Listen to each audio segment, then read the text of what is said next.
So $1 million homes, and I'm going to ask you, are these Ghanaians purchasing or these are not Ghanaians Some of them purchasing? are 100% Ghanaians. The owner of that home didn't want Nigerians.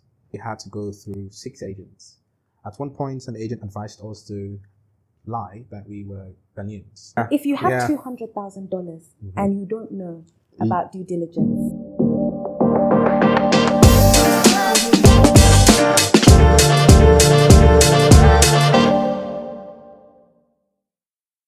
okay, good morning to our listeners and welcome to another episode of the Homefront. Today we're going to be discussing real estate investment in Ghana. So I am joined by my co-moderator, George. I am also joined by real estate developer, Mr. Afrifa of Locus Estate. Thank you for joining us. And a realtor right here in Accra, Benaya Rawlings. Thank you. Thank you for joining us. We hope that we're going to have a nice and productive discussion. Okay? Before we start though, I want to find out, how has the week been in the real estate industry? How's it been for you and for you? Who first? Yes, we're looking at you. I know, right? Everyone's looking at you. How's it been this week in the real estate game? I'd say it's been a normal week for me, though. What's normal? I was about to say, what does a normal week look like? Because you're a developer, so you are depending on, your marketing products, your developments, and you're depending on people to bring monies into your door. As a developer, so what does that look like? How's it been? Is that happening? The hustle is real. The hustle is real for everybody. So back to Mr. Afrifa. How has the week been in the real estate world? Yeah, so she said something. So there's no clear cut on how it's going to be like, it varies from time to time. This week we sorted one of our land disputes. One land, there are about 2 people popping up after a year we started working on. Wow. And but just I think 2 days ago we were able to come to some conclusion with one party on some kind of settlement. You have to buy it again for peace of mind. Damn. You can choose the legal route, but sometimes, you have to look at all of that. So we've been able to conclude with one party. There's another party we are also still in engagement with. And so... These are the struggles. I'm telling you, on a weekly basis, though. Jesus. What about you? For me, it's been quite busy. Busy week? Yeah, it's been really busy. It's on 2 sides. One side is where we have lots of diasporans from the US, UK coming over to Ghana to spend the Christmas and need a place to stay. Then we need to figure out where to place them. And then on the other side is developers and homeowners who have apartments and houses and looking for these people to come spend a couple days, 1 week, hopefully just book all of December and then just get done with that. Nice. So that's really where we've been at the moment. But most generally, it's just trying to help homeowners figure out what price works best for them. You can see someone pricing their home for $200. Meanwhile, the home is maybe $120, $130. So we have to debate that price a bit. Right. Tell them this is feasible. And so far, we've been able to have success. It's been really busy. I want to know though, before we move on, since we're talking about investments and everything, from your experience, Okatachi, what makes a location prime for investment, in your opinion? I would say probably two different scenarios. Some looking at the location where we are, it doesn't fit your question because I think we came to meet it. So it's and also maybe properly planned. But apart from that, proximity I could say is one. But prime locations are prime locations. There isn't anything really. If it's prime, it's prime. Okay. But there are also places where you can also go and with development create value and So make it prime. Okay. What about you? Um, I'm coming to you, Hannah, after. Actually, Yeah, because I think I agree with him. Prime location is it's where it's a location that is close to almost everything. If you go to one new project right now in airport, very close to airport, it's called Prestige. It's an I2 development. The roads on the billboards there, location. Right. That was everything they just wrote, right?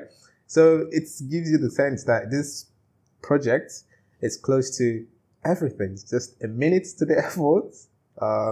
Marina Mall is just across the street. Like hospitals, clinics, the best schools. So prime location is just a location that has proximity to the best things the city has to offer. Anything from schools to religious centers to supermarkets, security, roads, safety. From your experience, can you make a location prime? Yes, you can. How? If you provide basically those things they need, like you said. I'll give you an example. If you go to Ayumensa Park. Ayumensa Park was a project that was done like 4 years ago. I mean, before then, nobody knew. You talk about Ayumensa, I don't want to live there. You talk about Oyarifa, I don't want to live there. But now Ayumensa came, opened up the area. Before they did, lands in Ayumensa were selling at for an average of 80,000 cities, 100,000 cities. Ayumensa Park came, lands were selling for 150, 200,000 cities. That was not just it. Then the new project, Rehoboth Palms, moved. They did another project, started another project in Ayumensa called Rehoboth Palms, and they did the road. That land that was selling for 150, I was selling some. The next thing we heard was 300, 350. Okay. And then you have Oyarifomo, close by, and then you have like different shops and different, the police station was just next to the toll booths, and so these things started coming over. The gym now, Oyarifomo has a gym. So all of these amenities and all of these,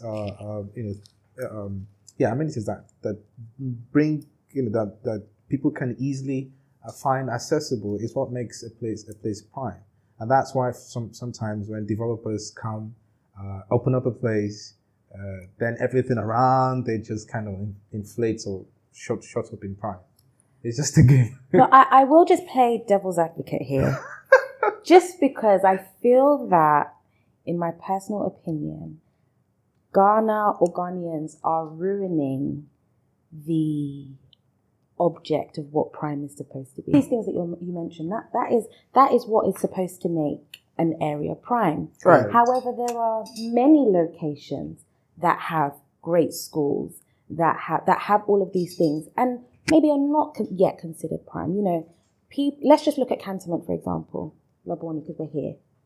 Now, we all know it's old money, and I think that's what makes it really. It shouldn't. Okay. But in Ghana here, if you look at the prices that some of the houses, there's not really much land even here, but some of the houses are going for here. That, when someone looks at that, you would expect that location to be prime. If you're selling a house at $850,000, that should be in a prime location. You know what? I have to be very honest.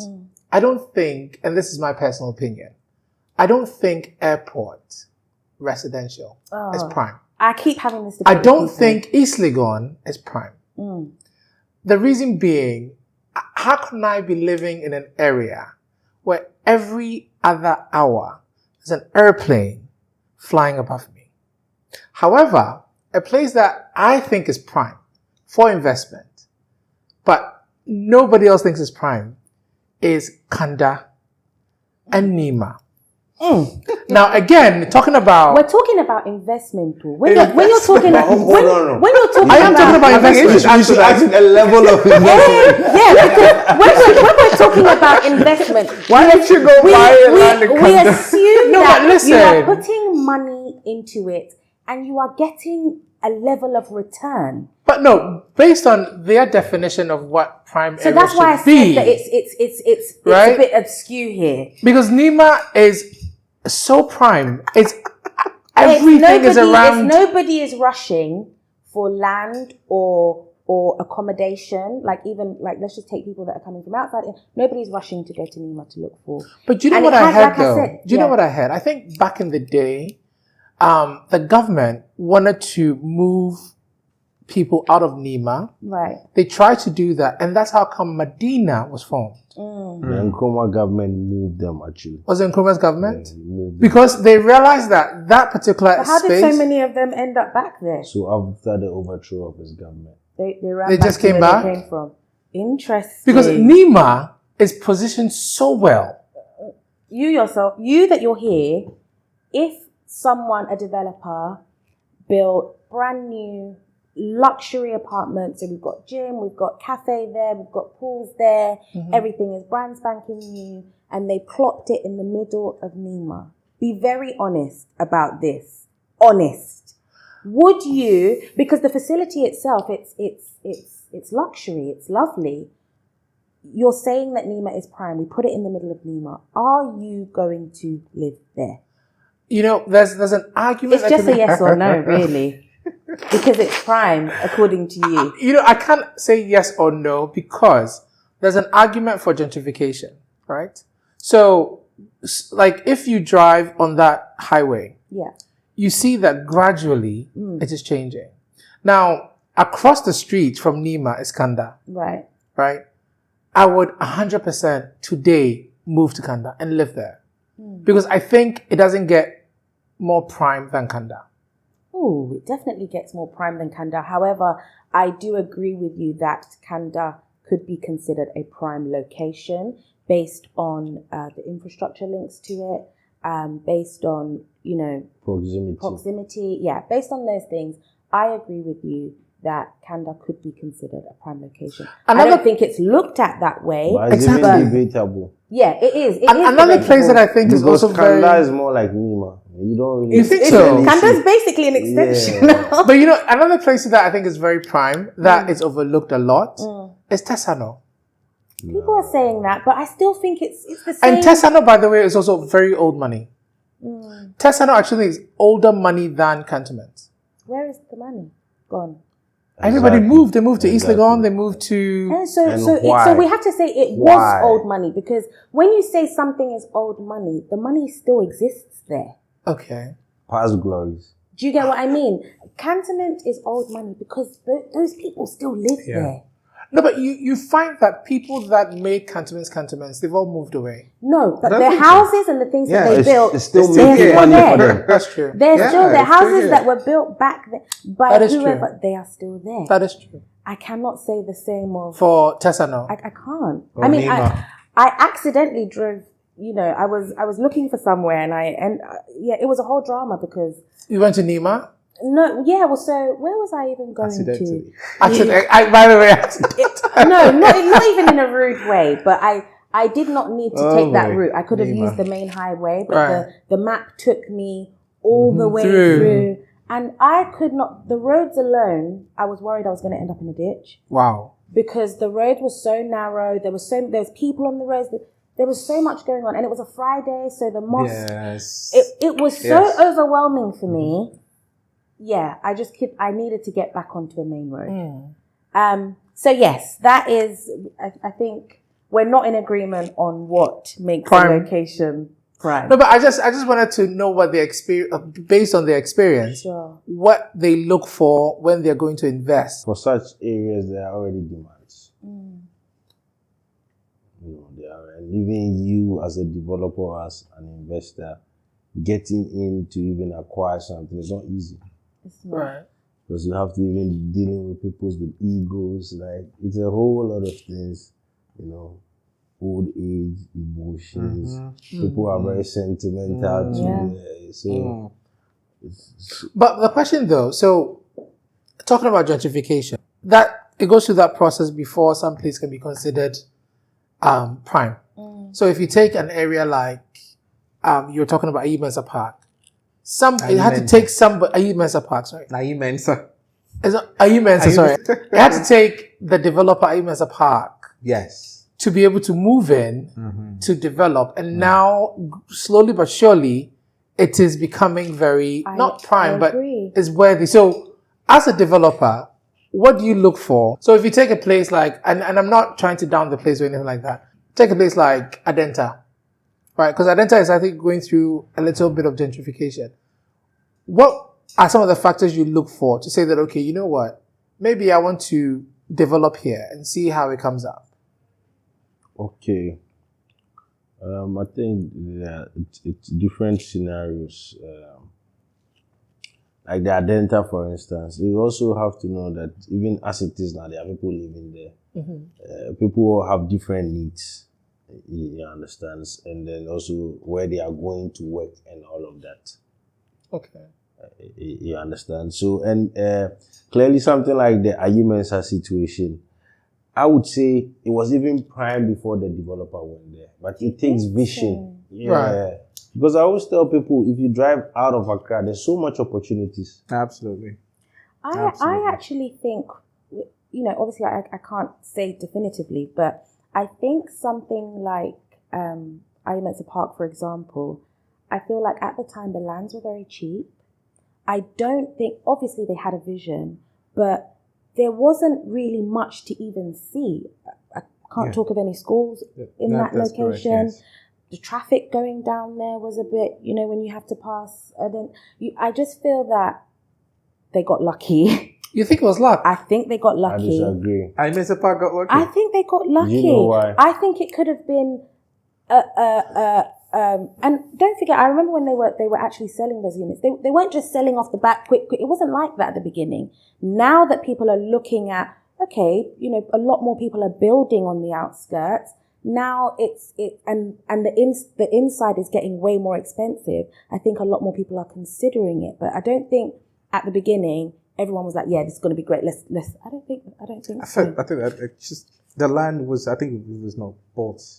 It was a collaboration between Integral Homes and Kofi I Anko. know. So Okay. the land belongs to them. Belongs to the Anko's family. Right. So it was more like a It was collaboration. a joint venture. Exactly.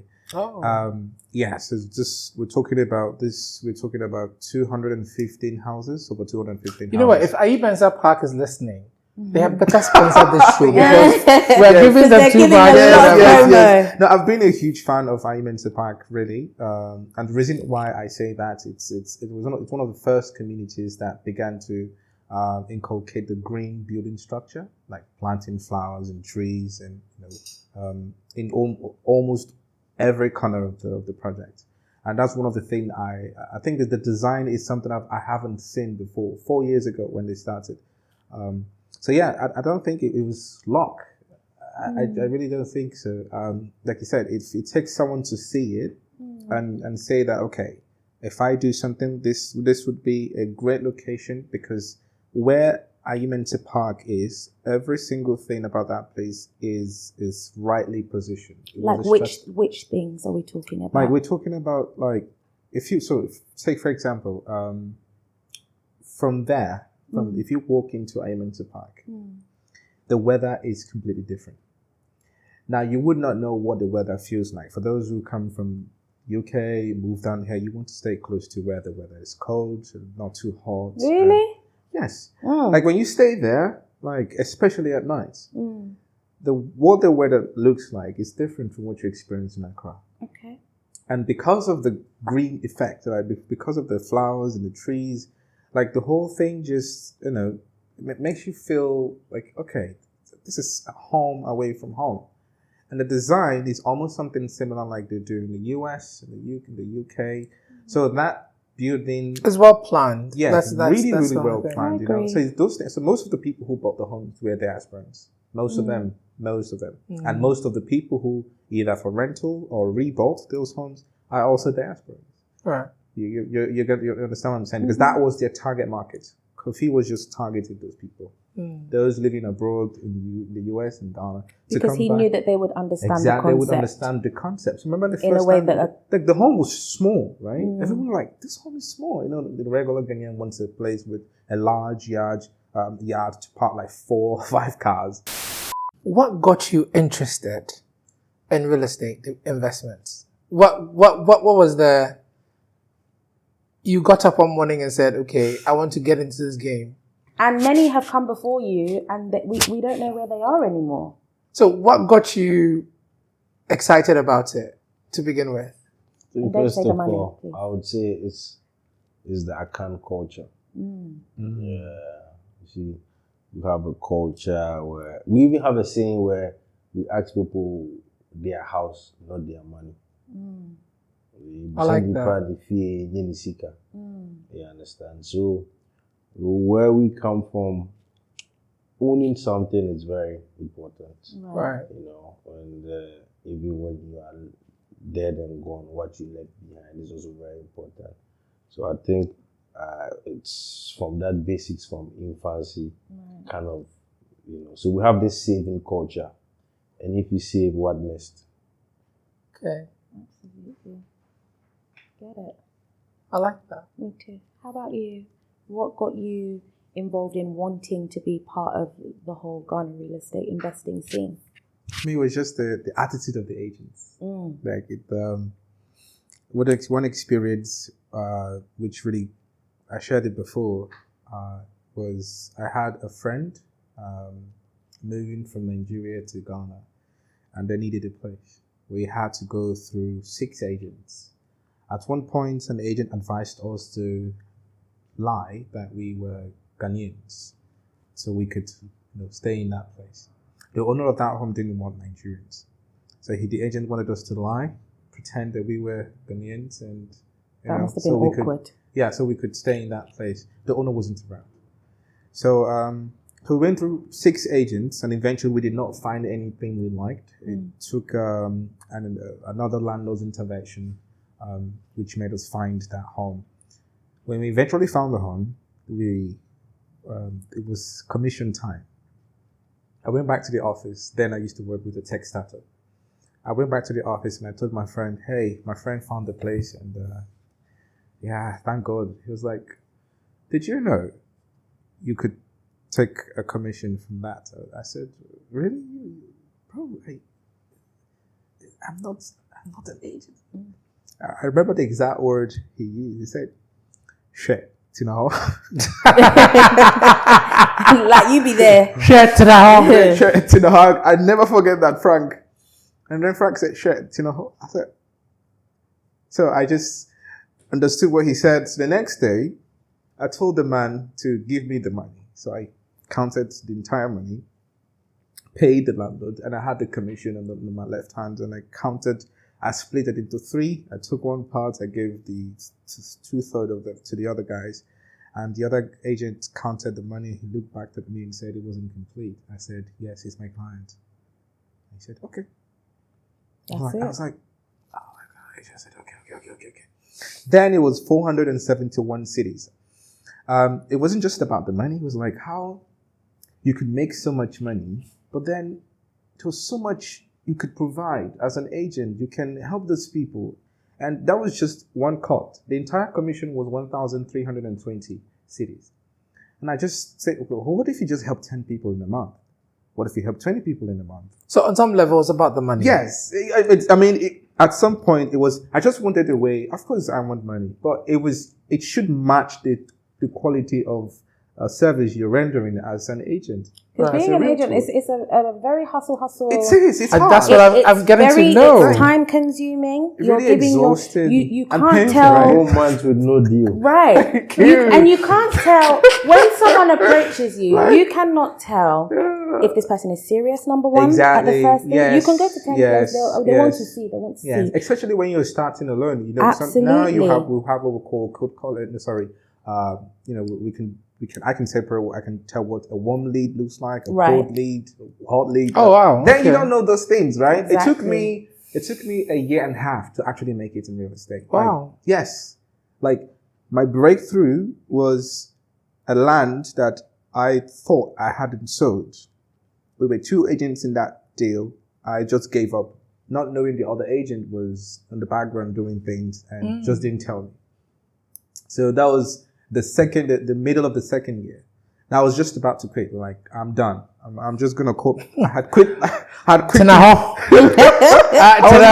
I was literally gonna text my boss. Because I quit from my company on May 2020. So I was going to text my boss. Boss, is there a position for me back at the company? Because I just can't do real estate anymore. And then he called me on the phone. The other agent called. So, Ben, where are you? I said, bro, I'm not feeling all right. Yeah, but I have something that will make you feel all right now. I closed the land deal. Come and take your commission. Oh, wow. Oh, my God. Oh, my goodness. That was the first time I had so much money. I was like, God, I think I had a chance. Like, I have a chance. Yeah, let's do this. Yeah, so I think it's one of the reasons why, I mean, the consequence is really magnanimous. It's really huge. Especially when you put so much intention into it. You know, like if you're intentional of making this work, you will make it. I also think, like, being a realtor or an agent, I think it's also important to decide what it is that you're going to offer for sale. So partnering with the right developers, because credibility is everything. Absolutely. You know, you need to present yourself as somebody that is credible. So you need to be working with people who are like, you know, the same. Yes. There's nothing worse than partnering with an agent, a developer, for example, and you're just not aligned. You know, you believe that this is what they're selling, these are the terms, and then you bring the client and then you find that it's something completely different. And now to your client, I mean, now you're looking, they're looking at but you let me ask you two something, because I know you're both realtors and you're gangstering what you do. As realtors, right? How do you assist an investor, right, in finding the right property that aligns with the investment? I mean, I think first you have to ask the right questions. Correct. Okay. I ask all the questions, and then that gives me what I need to go out there and find what aligns with their needs. Okay. I feel like a lot of people don't ask the right questions, you know. Yes. And then you go out and then, actually, no, I wanted a 2-bed. These are things that you should have ascertained from the beginning. What are you using it for? Is it for your personal use or is it for investment?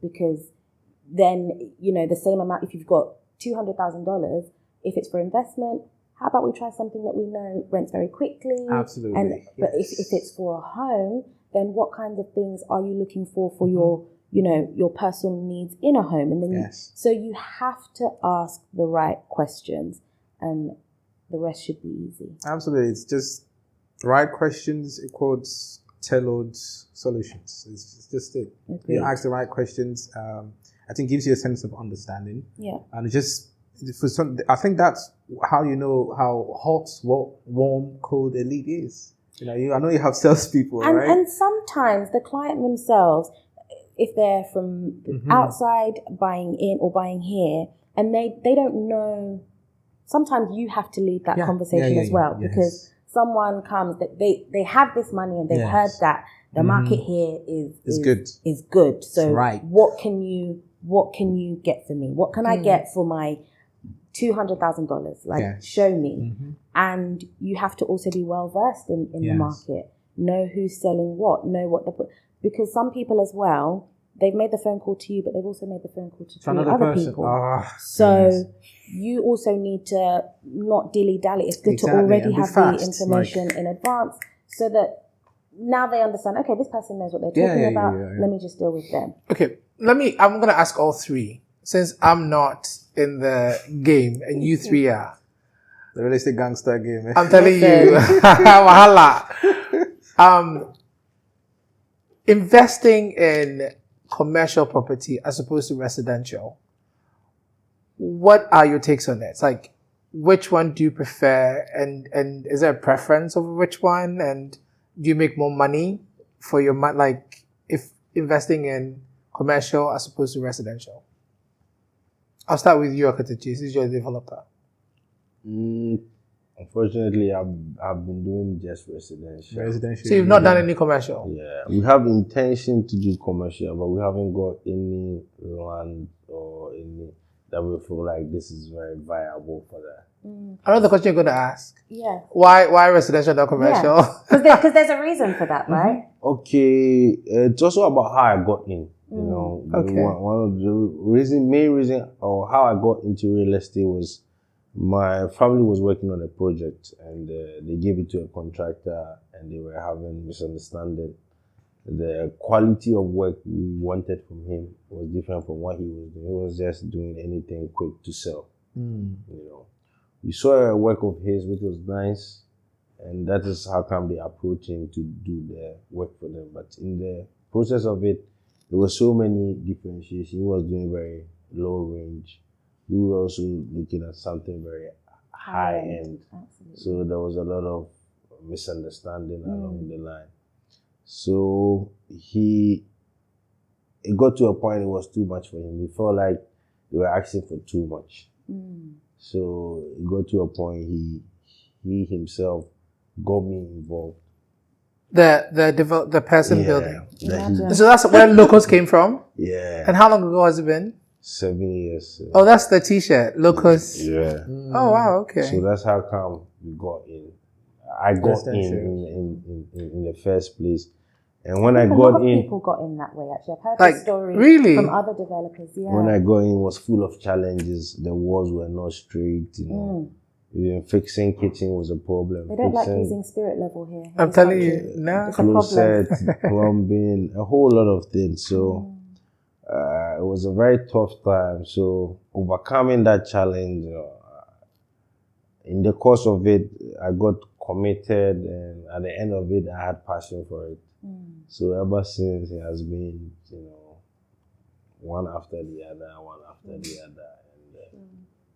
But do you find that commercial property, commercial investment, as opposed to residential, commercial is a bigger game than residential, or it doesn't?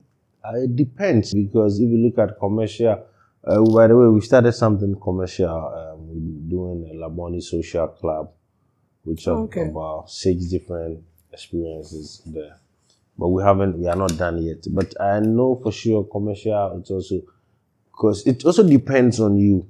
Are you going to operate it yourself, or you are just going to rent it out? Because if you're going to rent it out, at the end of the day, it's the same rent you'll be taking for a commercial or residential. Okay. So then you look at which one will give you maximum returns. Which every investor looks for. And I think it also depends on whether your goals are long-term or short-term.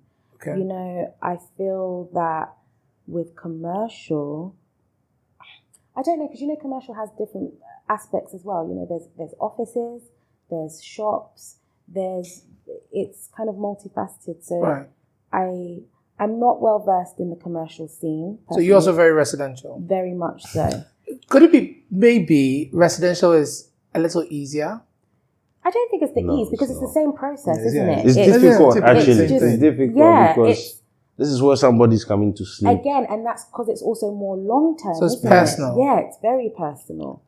And I feel like that is also the genesis of real estate. Yeah. You know, people finding a place to put their head. Yeah. Before where to work and where to shop. Absolutely. And then also COVID kind of shaped that market a little bit. It did. Yeah. The reason why it work from home. But you see, COVID, I feel like this generation, we're going to blame everything but they still on COVID. COVID is a valid excuse for many things in 2024. Yeah, it did. But I think because we built a lot of offices, so we think commercial buildings or commercial real estate, it only involves offices. But you know, there are other commercial projects that you can build as a developer and still make money off it. So it doesn't have to be offices alone. So offices. So I mean, how many people go to the offices today? Right, true. Well, this is the thing. A lot of people are working from home. How many people a lot of do people that? are working remotely. So it's kind of made that market. Yes, how many people do? But guess what? There's also Oyarifa. You know something? The He municipal assembly of Oyarifa has to pay you money. So the reason, so it's surprising. Like, it's really surprising how this thing works. It's really funny. Then I just thought about it. There's a park called a water park called Early Nesses. Okay, I think I've seen water it. park at Oyarifa. Now, look at that project, for example. Almost every weekend, it's bustling. Like I remember sometimes I have some friends who had some kids. They have time scheduled for them. But to be fair, so they started in airport. Yes. And then they built another one in Yes. Oyarifa. Yeah, but the thing is, so Oyarifa is becoming prime, you know. It is, but the thing is, we need to focus more on, like I said, demand. Demand is everything. Yeah. Right. Like that's why for me, That's what as it's a all real estate about person, at the I'm end of the always day. so every single day. My team bear me witness with this. I always ask questions. I ask people like yourself questions, developers questions. Like, what are some of the questions you're getting? Like, what are the trends you're getting? So, real estate investment doesn't have to be only real estate residential focus, but if you can find out what commercial structure or commercial project that you can build, take another one, bowling center, just here. Oh, the airport one. Yes. Bliss. Yes. Yes. Happiest place. Is it happiest place on air? Apparently I've so. forgotten the name. Yeah, That's their That's slogan. their close to slogan. McDonald's. Their slogan. Just close to McDonald's place. So such kind of that's also commercial real estate. But you mentioned something that I meant to ask you guys: the trends. Yes, I was coming to ask that as well. I'll let you ask it. No. So I was just going to say, what trends are you noticing when it comes to real estate investment? I think you can start first. Yeah. Let's start with you. Personally, we don't follow trends. Okay. We don't follow You trends. just build, like you just. But shouldn't you follow trends? You see, trends die. They do. They come and go. That's the whole point of the trend, isn't it? Yeah. So we believe in the authenticity. That's one thing. And before we do any project, we do a market research. So we look at market needs rather than trends. Sure. Okay. You know, what's lacking in the market or what's saturated. You know, what's something that if somebody comes today, they cannot get. So when we're doing our project in Cantonment, Ebeles, we looked around, you know, and we figured that it wasn't common at that time to get like a 4 or 5 bedroom in Cantonment with a private pool. Right. And then have everything you need in the house, not that, just this one thing is missing. So we did a market research. We figured that there was just about 2 companies that were doing something like that. We figured their price point and we knew how we were going to come out with what we were doing. Right. Almost all of them were very high price because they realized that the people that needed it was also very high-end people. But we also came and we did something very affordable. But my question though, so I have money I want to invest, and I know that this is what's happening today, right? So, for example, townhomes is all the rave now. These contemporary box houses are all the raves. So, won't you look at that and say that, okay, let me give them the demand, what they want? I get you, but you see, these things you've mentioned now have come and go in a way. So, I think we need more. We need more single family homes right now. You think so? Yeah, I think there's a demand for it, but developers are not doing it because Exactly, they make yes. more money With on the apartments. land building the apartments. Really? That's the truth. But the honest truth is, look at this place. So wait, the trend that for investors, like you're looking at now, is Apartments. single family homes. No, they want apartments. But what is a trend for an investor now? Like I want to put money into apartments? is more beneficial. Yes. Just because that's what's moving, that's what's renting, that's what, Why is that But though? Because you know rentals, something. The thing about Ghana is, Accra, I'll say, rentals are also Accra, yes. they're seasonal, and that's what people don't understand. You can have tenants November, December, January. Come January. Do you know something? Growing up, right? I remember when homes with extensive gardens, boys' quarters was the rave. Yes. What changed from having lavish homes to now living in cookie cut like apartments? The economy. You see, it's Run those homes alone. It's expensive. It's not a joke. You know, like with the apartments and stuff, you pay a service charge and everything is done for you. Okay. Running that type of home, like you have to be, and again, in this economy, it's not easy. Right. So I just think there are definitely people that can do it, but I don't think it's the go-to solution anymore. What are some of the red flags that you advise your clients to avoid when considering property investment?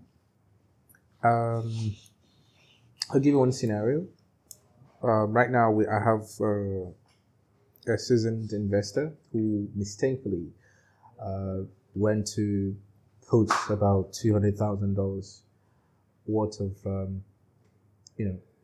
acquiring a 2-bed apartment in an apartment complex, and the developer does not have complete documents. Yeah. Now, this is the issue. He needs the money back. 2 things. Developer, get your documents right, or give me my money back. He's not been able to get the 2. So for me, also, the buyer is also a slight red flag for me, because especially here, that is like top of the list check. What is the top of the list? Checking the documentation. That is But can I be correct. honest with you? So Yes. as a lay person, Yes. I have money I want to Right. buy. Mm-hmm. I come to him, Yes. my agent. Yeah. Oh, you know what? Everything checks out. Because I have trust in him, I buy. Lay people don't know about due diligence, making sure. Yeah. If you have Yeah. $200,000 and you don't know about due diligence, No, I think I've seen I people don't- who really, I- like you said, like, I But think you no. just get a lawyer. Especially if you know that Exactly. you don't know, So get a lawyer is a good way to go. get a lawyer to check yeah, so, over your although documents. that wasn't through me anyway, I think No, I so had I to- know, you came in after the money had already been put But down. I think it goes hand in hand. There are 3 people you need to get. 3 people, right? Get a lawyer. It's pretty serious. A lawyer. An agent, a professional agent. Because these guys know, for me, I know, and there are some developers, I know them. They promise you 27% ROI. And that's the another one, average- yeah. And the average, I know for sure, is not even up to 8%. you have to be able to do the maths or get someone to do the maths for you. All right? Okay. That's the next person. And then the third person you need to get. What is an ROI, by the way? Because my viewers may not return on understand. investment. There we go. So this is what it's what determines if you how much profit you're making on that particular $200,000 investment Okay. by percentage. So say for example, you want to put down $200,000, and they tell you that the ROI for that property is 14%, 15% every year, right? I don't know to cut you off. Roughly, what is Locus's ROI? Depending on that. Oh yeah, it depends on the particular project. Property, Okay. yeah. You know, depends on the particular project, because we have units that can take about $10,000 to $15,000 a month. But what's the value of those properties? The value of those properties ranges from, say, it depends. It's also at the time you come in to buy that property. If you come in at an off-plan stage, it's different. If you come in when the project is at almost complete, it could be sold out and you have a client who will resell it to you. You understand? So you're talking about the resale value of that No, I'm property. talking about rent, but he was asking me what the value of the property is. Yeah, so to obtain a rent of $15,000 a month, how much do I need to spend? Say $1.2. Right. CDs or dollar? USD. Wow. But It won't happen in Nima, by the way. You said your home, your home is selling for $1.2 million. yes, but the take is there's also somebody who paid $900 for one. Right. But the last unit was sold for 1.2. Because obviously it's probably further in And the they hills, rented wasn't it? it up for $10,000 to $15,000 yes. a month. You know, Bloody hell! and then this same unit. It is not in Nima. I can bet you my bottom dollar. No, you can't. That right? No, Oyafa. This same development, like this, some of this also go for as high as say $1,000 a night. Wow. You know, Yeah, I mean, I've done like $1,000. The highest I've done a night, I've done $1,000 a night. That's the highest I've done. Okay. And that home is really luxurious. I think also the purpose of the thing you're doing determines how much you're getting. So some of the advice I'm giving to people is you can use your home for photo shoots, wedding shoots, movie shoots, music videos, while you're also doing vacation rentals. For example, one home we did complete residential stay, $1,000. And then we did a music video for $1,000 a day. Hey, you know what? Let's talk. And another time, I'm ready to use my home. In monthly, the highest we've done was $7,500 Cities? a month.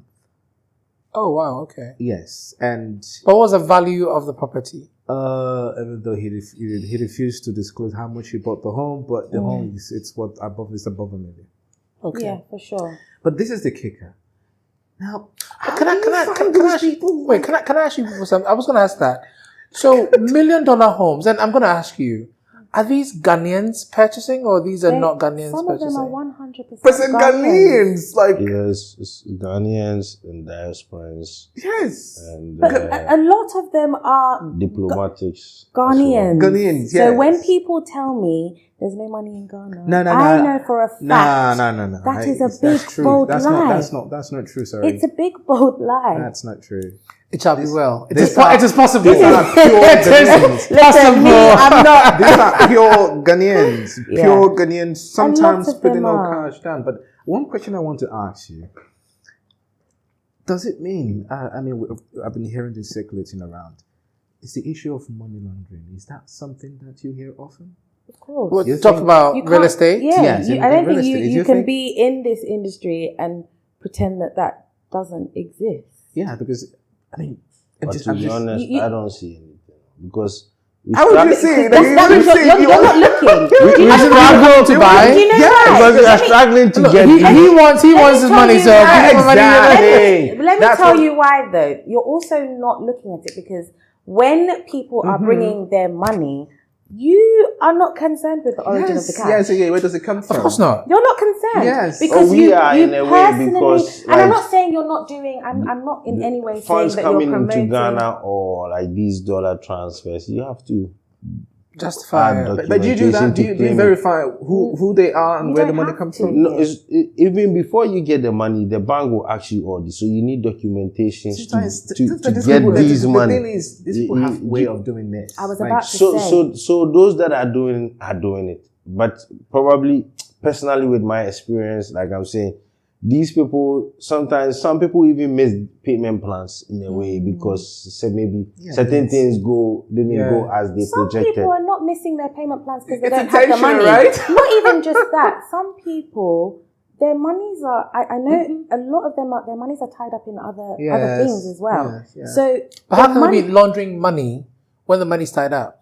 So it's not that it's. So we're talking about two different things. He's Okay. talking about missing of payment plans, and I'm saying that No, so that's what not. the reason why I'm saying missing of payment plans. Somebody laundering money. Yeah, They have to have the count- cash. payment Count plan. this payment The plan. That's money what I'm launderers saying. as well. Don't forget, it's not just like the money's under the bed. Yes. Oh, Yes. see, when I think about money laundry, I think about having the money just stacked in your No. somewhere, and you need to wash the it. truth No. of the, we're not even going to get into it. However, there are lots of lucrative businesses Yes. in this Accra that are washing. Tell me, Hannah. I'm not going to Like tell you. what? I'm not I'll be because counted No, because like what? But you know something? But it's not real estate, right?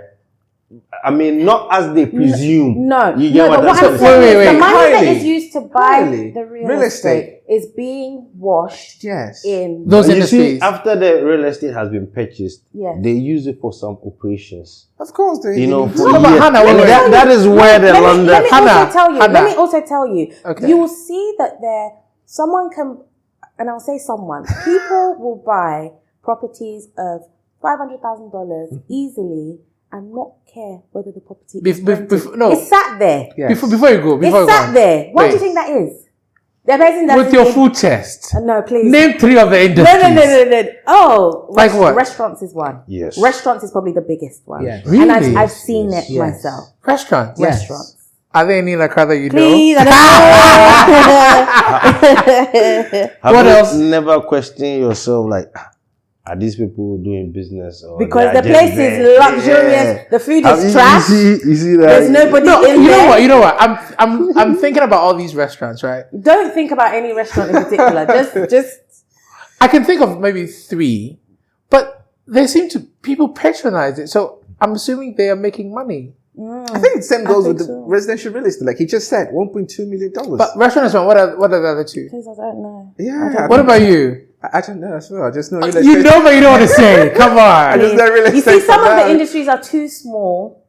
Like what? So, I don't know. I'm just saying.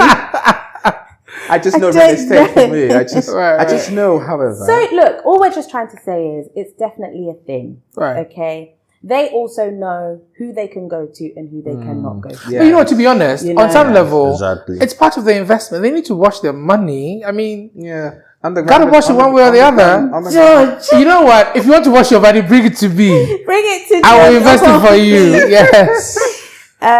So yeah, I would say just going back to red flags as well. Definitely, if it's an unrealistic ROI, yes. Yeah, definitely. Also, like the payment terms and things like that, and not just that, also building times. It needs to be in the contract, and there needs to be contingency. If I don't see those things, as far as I'm concerned, you're not credible. Don't tell me you're going to build it in 6 months. 2.5 years later, we're still here. Yeah. If you don't build within that time, what is in your contract that, number one, bails me out? Yes. Or what are the safety nets for me? If I don't see any safety nets for myself as a buyer or on behalf of a client, it's a no-go for me. Yeah. Payment plans. If it looks too good to be true, more than likely It is. It is. Pay 75% up front for a property that's going to... A lot of developers will also incentivize you, which is great if they're honest and they're going to build according to what they said they're going to build and the timeline. You know, being incentivized by paying 75% upfront and getting a 5% discount, that's great. That's great. However, just be concerned when you are paying a huge amount and you don't have that security in documentation. I've not really heard 75% in a while right now. Oh, but you can pay 100% upfront and get 10% off. With a Really? I'm developer. talking about the first deposit. Like people saying pay 75% right now. No, Unless if you intend to. there are developers that you pay 100% of the property value up front and you get a substantial deposit. It exists. Yeah, it does. But I'm saying that for those people who are in terms of payment plans, right? So you do your first deposit. You know, some people say you need to make like 15% or 20% or 25%. That's really the average. But then you see someone saying you make 50% deposit as your first payment plan. As your first but it deposit. exists, and they incentivize you to do so. I mean, but these guys don't give you any discount. No discount. No, they should nothing. do. There's no point in that's paying another red 50% flag, right? up front and I don't Yeah, get that's any. what I'm Why am I saying. locking up all of my that's- money into that's what I'm saying. something It's like another, that? It's another sort of like a red flag. Someone says like the usual is 15% to 30%. Absolutely. But then you see someone pay 50% or 60% or even 70%. Sure. No discounts, no, At incentive Locus, whatsoever. we do structure payment plan. You know, we sit you down and we try to let you do something within your own. Because you need to be realistic as well. Don't commit to something that you can't do. All you need is depending on the value. You need a 10,000 or 20,000 as a reservation fee to secure it, and then we can sit you down and then have a discussion. I didn't know this though. I would have now started to do Wala to. It's not too late. It's not too late. We are starting. That was reservation fee though. We're starting what? Reservation fee. A new project in Laboni, and we are just about to break ground, so it's a better time now. So how do I get in? Like, so something like that, for instance, depending on the type of unit, if it's an apartment, you just put 10,000 down to secure it, and then we sit you down and then structure a payment plan for you. The project is going to take 3 to 4 years, so the payment plan is within that time frame. 36. So it has to be paid before or after. To secure the property for yourself, you need to make some type of commitment to the developer. 10,000. And then I break it down. Exactly. I understand. But because it's an apartment building and it's a whole block, that's why it's 3 to 4 years. But we also have townhouses as part, and that one could be ready in a year if you want. So depending on your payment plan, depends. If you want it in a year, you pay according to a year. If you want it 3 years, you pay according to the 3 years. That's how we do. But to me, I think the biggest red flag is when the prices of a property is too good to be true. Yeah, because it's You know, definitely I too think good. you're right. Yeah, because you might eventually either you won't get the unit, $25,000 in Laboni. or if you get the unit, you might Jojo probably buy. pay. I'll buy you. $30,000 in Laboni. Yeah, so you can't buy apples and expect oranges. That's That's true. something That's I true. tell people. So just to close out, I just want to know from both of you, what experiences have shaped your views on real estate investment, and what lessons have you learned? So I'll start with you, since I'm looking at you. What experiences? Yep. And what experiences have shaped your views, and what lessons have you learned? Okay. Pretty much it's just the entire game of real estate, how it works. For me, it's like I know he said he doesn't use trends, but I use trends a lot.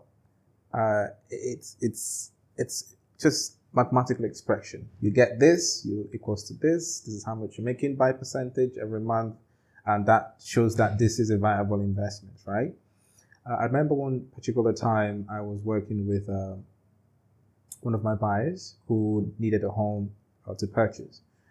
We were 3 agents. He didn't tell me, hey, I'm working with 3 other people, until we had spoken. Now, in my line of business, being fast is key. This is something I do every single time. Like, I try to be fast, get you the information same day if possible. Like, I just try to do it at the same time. You drop this question, I answer you same day. And then we started working. 2 days after we met, he told me, hey, just so you know, I have 2 other people in this search for me as well. I'm just letting you know. But that did not deter me. For me, it was all about providing the best service as possible. I wasn't, although I was intentional about what I was doing, and I was mindful that this was a competition between myself and the other 2 agents.